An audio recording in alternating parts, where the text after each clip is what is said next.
It's been a little while since I've been excited for a game release enough to count the days till it comes out. I actually had Manor Lords marked on my calendar, and I kinda surprised myself with that. I find myself increasingly jaded with the modern media landscape. It's crap. In film and television, I find myself watching nearly exclusively things that came out before 2010. We grew up in a world of giants. Disney, Star Wars, Pixar. I repeat myself. Think of the companies that you consistently enjoyed and looked forward to new releases from. I bet there's a couple, and that's gone now. It's almost like making a good movie is an ancient lost art or forbidden technology, like The Empire of Mankind and 40K, the old giant film companies struggling to figure out what made people like their products in the first place, casting incantations into Twitter to bribe or guilt their former audiences into watching their crap. I went from wishing that somebody would adapt Half-Life or Zelda into a movie to hoping beyond hope that they don't even think about touching anything that I held dear from the before times. Video games have had a very similar trajectory, but I feel like the damage was being done earlier. The names EA and Activision Blizzard should conjure up some sort of memories, no? The AAA companies are a lost cause to me, and they have been for years. I think they're actively hurting the industry. Each of you could probably make your own list, at least 5 franchises deep that are lost to corporate churn. I'll take one in particular. Assassin's Creed was once a series that had really interesting ideas and executed them brilliantly, and now it's generic schlock, overplayed and overhyped, a shadow of what it once was. I don't look to the mainstream for quality entertainment anymore. I might have once, but that was a golden age. We regularly had something to look forward to. I think the problem may be a more wholesome one than base greed. I think the problem is targeting and structure.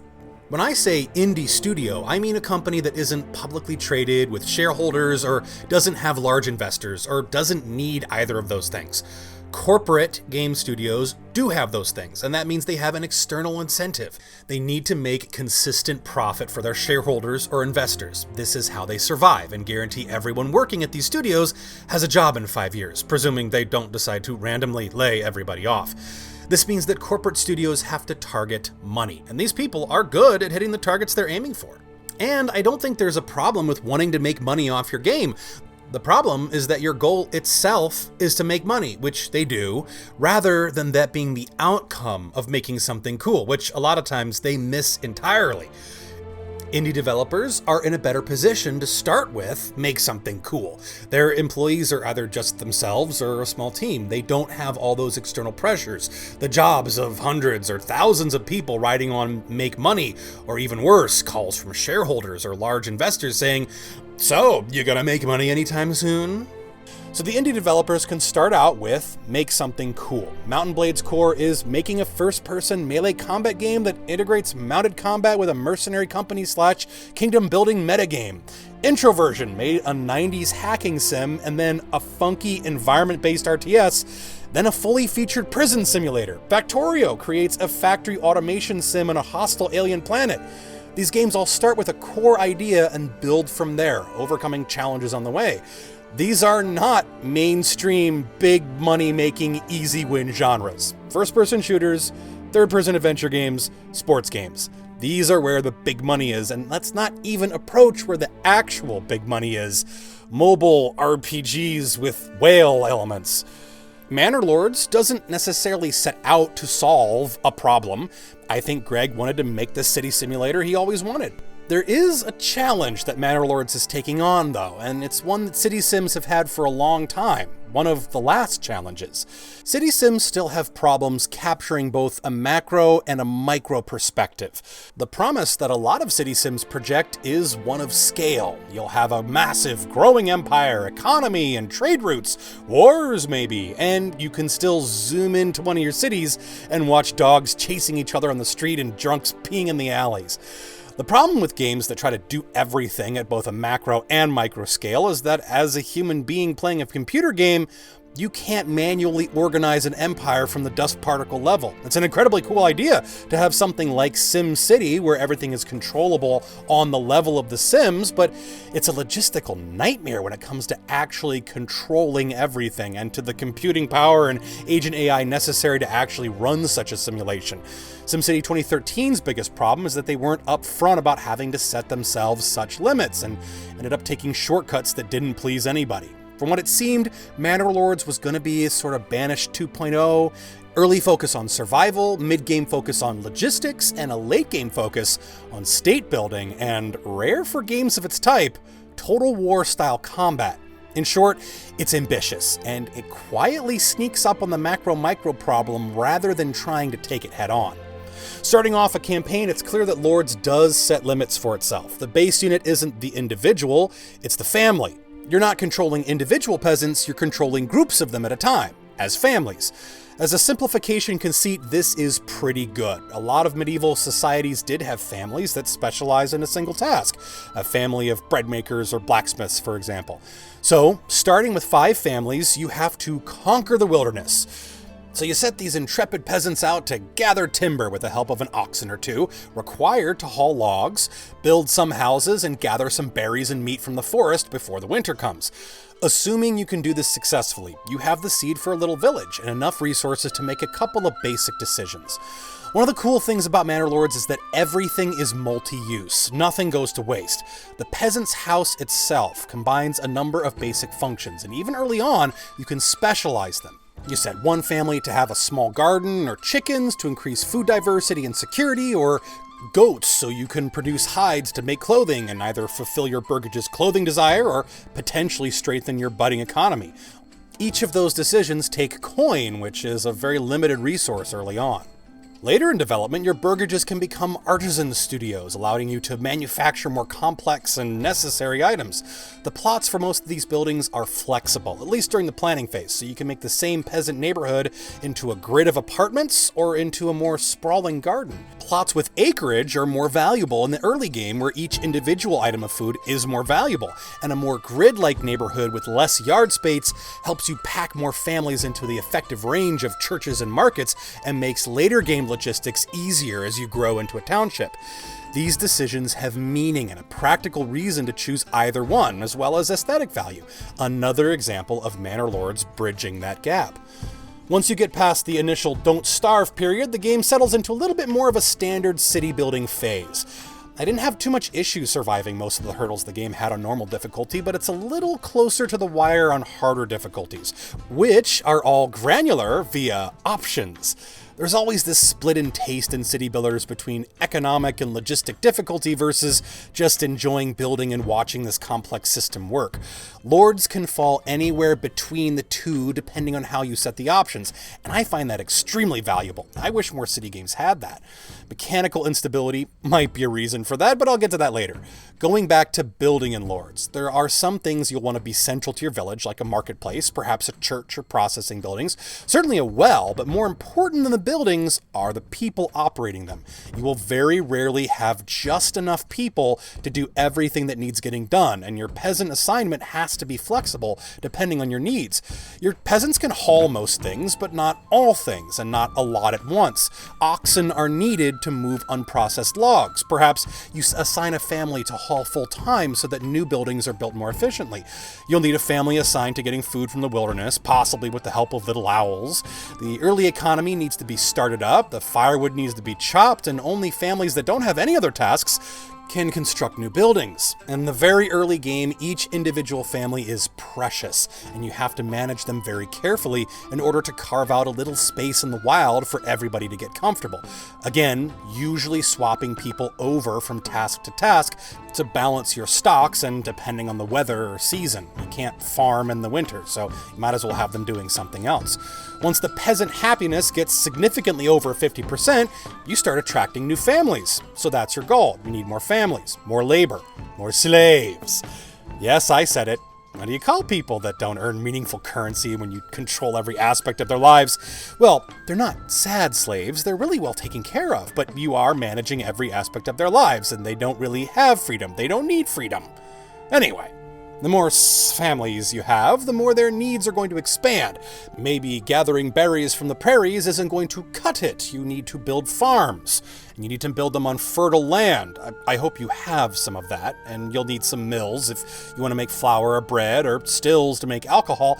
And how about that? All your new villagers are needed and still in short supply. This is very well balanced in that it's not. You probably won't reach an equilibrium between the amount of jobs needing to be done and the amount of people needed to do them, and the new people having needs, which requires new jobs.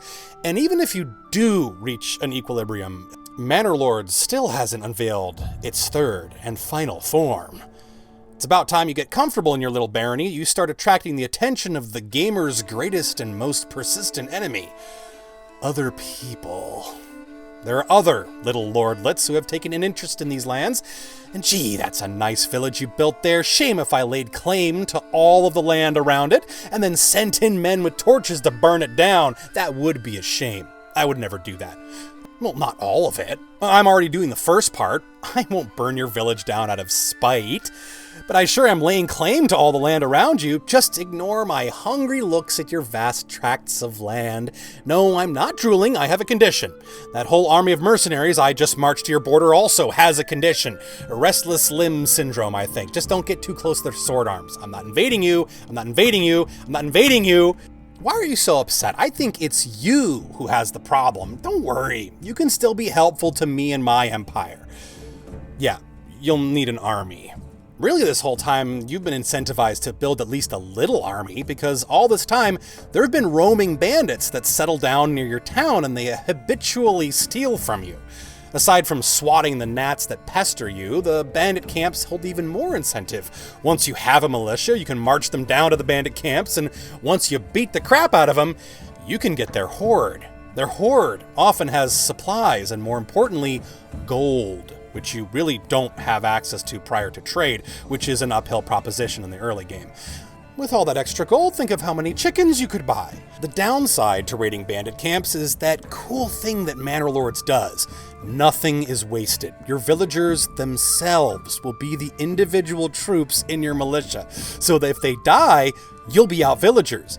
This is insanely cool as a mechanic and very inconvenient to you if you do lose them, so combat is going to have some really good rewards and fairly high stakes, even when it's just 10 guys with pointy sticks fighting another 10 guys with pointy sticks.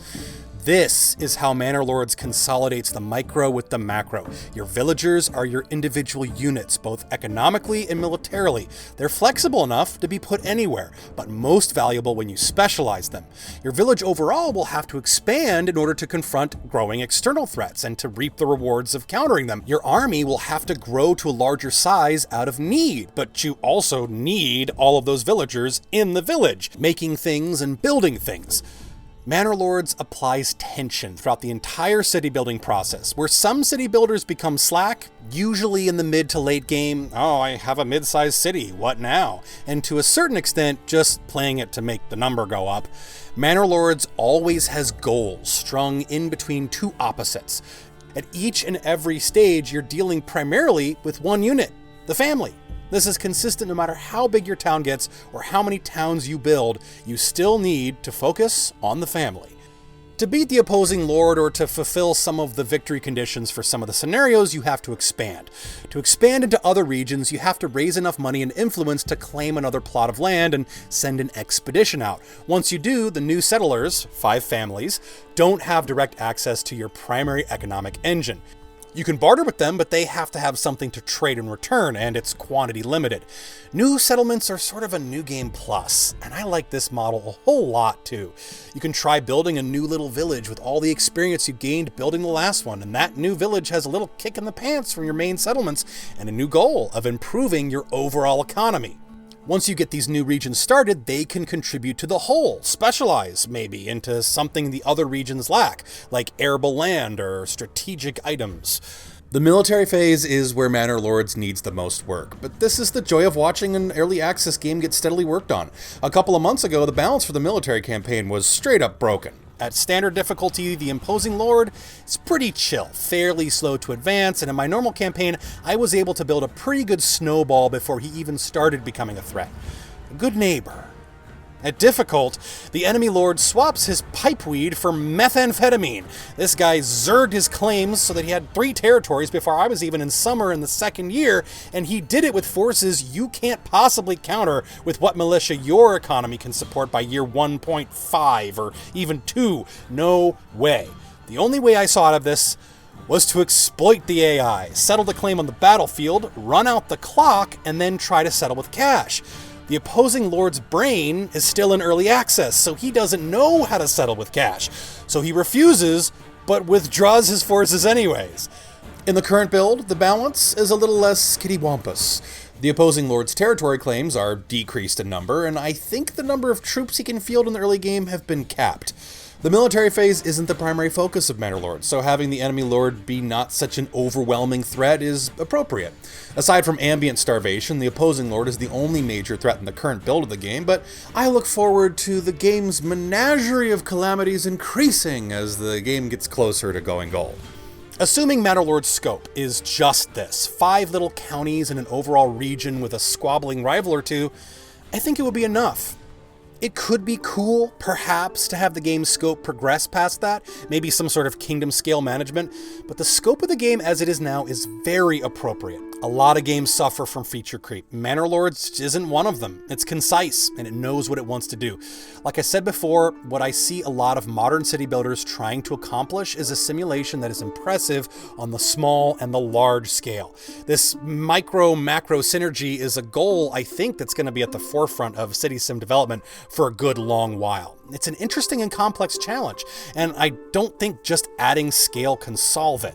The logistics of cities alone is enough to overwhelm a human's brain. Making sure people can eat every day is hard enough, let alone tracking what each individual in a city 300,000 strong has for breakfast, lunch, and dinner. The spectacle of such a system would be impressive in the short term, but when you have to micromanage these things, the task is insurmountable and not fun. Manor Lords, as far as I can tell, has some really cool solutions to this problem. Being from a small developer does hold it back somewhat, and development on it has apparently been slower than the developer has liked. But I'd say that what Manor Lords is a pretty complete experience as it is now. It's probably worth the price. From a game development standpoint, it's at least worth a buy to see how the solutions Lords has works in its own setting and environment. I would be really interested to see if something like this could work in a more modern setting, although we don't have serfdom anymore. It might be a little more difficult. We mostly don't have serfdom. Yet, where there's a will, there's a way. I could pontificate about the game and its place in our current circumstances and entertainment landscape, but I'll save that for another time. Or too late. I already did that. I think this game is neat. I've enjoyed it for around good 20 hours, and with a full release, I'll probably play some more. If you were on the fence about it, I'd say pick it up. I think this one will make it out of early access, and I think it's absolutely a solid addition to a virtual city builders collection. As always, a big thank you to all my patrons throughout the years. If you'd like to support the channel, you can join them on Patreon. Right now, my Patreon is primarily channel support. I've leaned away from perks for the time being, but patrons do get early video access. A lot of times I've gotten feedback from patrons about something I could improve about a certain video, and I've been able to make changes before it goes fully live, so make of that what you will. My patrons for this month are Jeffrey Sung, Hertz the Best, Fyrion, Isaac Smith, The Warlord, Uncle Funkle, Dolkslab, Nolan Cassini, John C. Riley, Violet Reynolds, and The Taminus.